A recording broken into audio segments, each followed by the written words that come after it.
uppercut, uppercut, sonic boom! Well, hello there, humans to be earthlings, whoever you are, wherever you are, whatever you're doing, and if you're lucky enough indeed to be doing it too. This is a quick news alert, a news flash. I got something hot and heavy here in my hands, and I'm going to be talking to my good amigo ChrisF from the Orion Esports org. You big dog, you. How you going? Hey, Thebushka, glad to be here. Nice talking to you.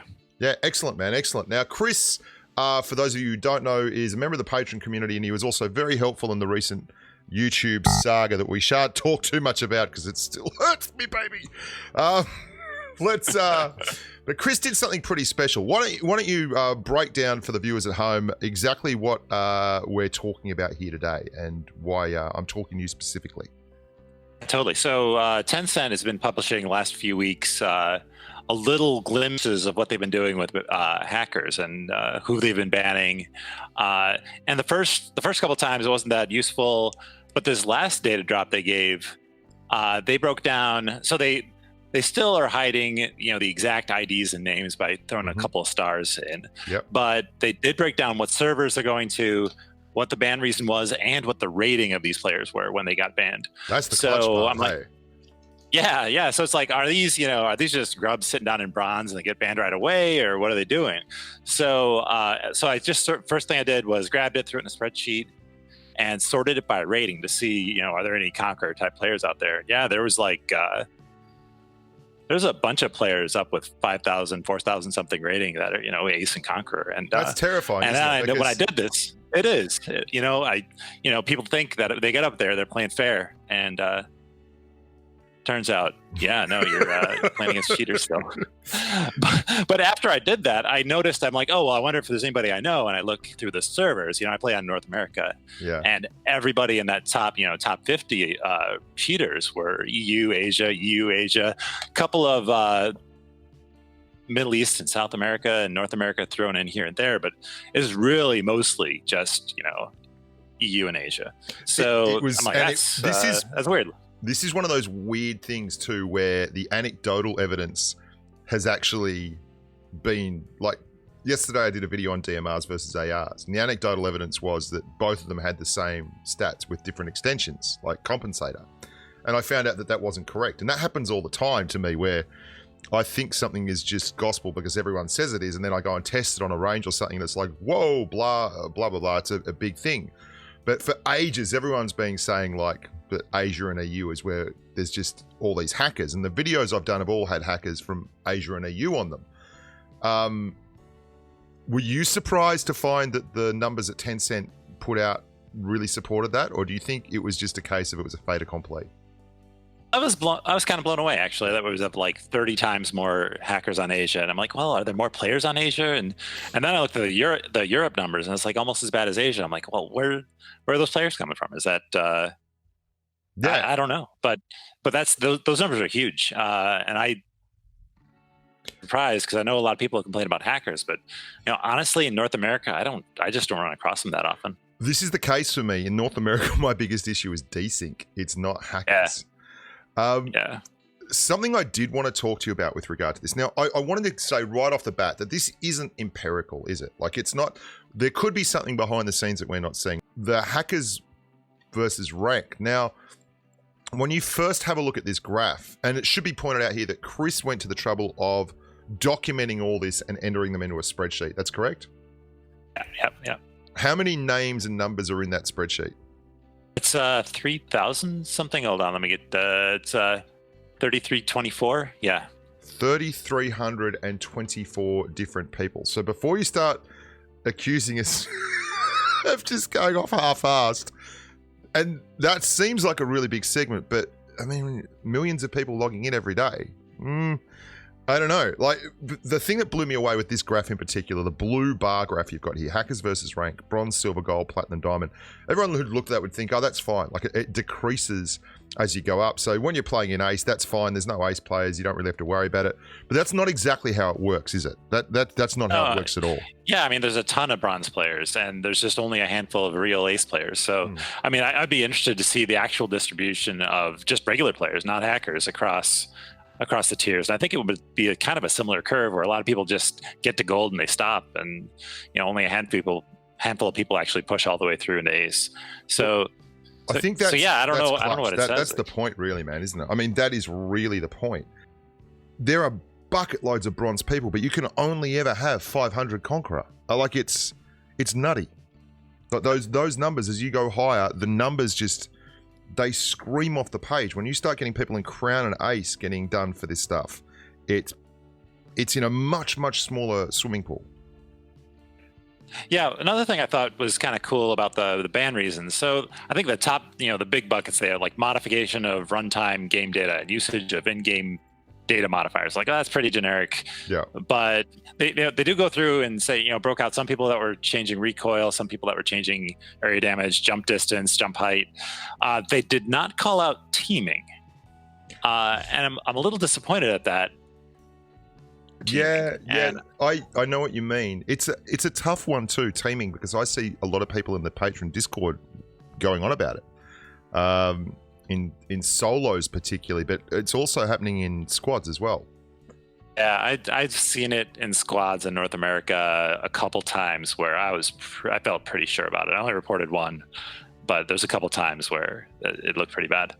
So yeah, it's not perfect. And I mean, I don't know what kind of data they've got available to them. I mean, teaming is really, it's got to be hard. I mean, you got to have somebody like sitting there looking at game footage after the fact. And well, you also have to be killed by them. That's the other thing. Oh, yeah. If you kill them, you can't report them like that. It doesn't work like that. It's especially not with all the special characters people have in their names. So it becomes a very hard thing to police. Hard for you. For me, it's really easy to get killed in a game. So I haven't had that issue. But yeah, I can see how you'd have that struggle. Ban reason. Let's talk about that for a little bit here. I find this one interesting, not so much because of the numbers and the percentage points, like modification of runtime in the game. That's obviously, I wonder whether this is, because for me, I would think that the auto aim and modification of recoil would be the biggest things. But I think it's quite possible that the modification of runtime is just the easiest one to check. Yeah, no, totally. I mean, if you got so many people entering stuff in by hand, and new hacks are coming in, every week, what are they going to do? They got to pick something. So they do their best, and that's just the catch-all. I mean, if you've got a guy running and he's getting from point A to point B twice as quickly as he should, that's a really simple thing to just check. Like, I mean, as opposed, like the others all have to be part of an engagement. And there's a lot of things out there, like an ESP hack, for instance, which is ages old. Like, I remember CS, Go, and Counter-Strike Beta and all that. Just after Counter-Strike Beta was released, there was a bunch of those that went on where people would run around and there'd be huge bars through their body, so you could see them coming around corners and things. This is so old, man. I'm an old gamer, but... I remember that from Counter-Strike back in the late 90s, 99. Yeah. I remember seeing that hack. I mean, that's a sad thing, man, that we're talking about a game that's well over 20 years ago that I'm talking about these hacks, and that's... So ESP and things like that, they don't really feature here. I don't know what they would... I looked at usage of single point enlargement, and that's what I thought might be like an ESP hack, like a... and by that, guys, what I mean is, like, so your player character is running around, and the head of the player character, the single point, is 30 meters high. So if you're on the map, you can say there's like a player character running around behind that hill because their head is like 30 meters high and you can see it. Do you think that might be what they're talking about there? It could be. Yeah. That it's such a big bucket that I mean, that's what you'd be doing. You'd have to, modify the models for the, the heads of the guns or whatever, and, make something stick out so that you could see them. Yeah, it could be it. Yeah. I wanted to go back just quickly here to the hacker versus rank thing.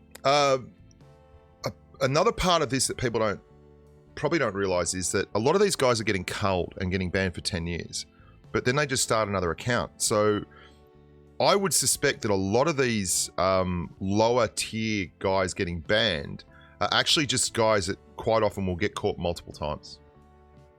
It must be. I mean, I don't think they're banning like MAC addresses or device IDs or anything special like that. They're just going after the account. If people stopped, celebrating or deriding or whatever, giving publicity to the hackers, I don't know. Would you hack for publicity or just because it's kind of fun to go around and be better than everybody? I think that there's a huge social demographic that we talk about here. When I was first starting to play, we used to online games. We used to mod our own Doom levels, right?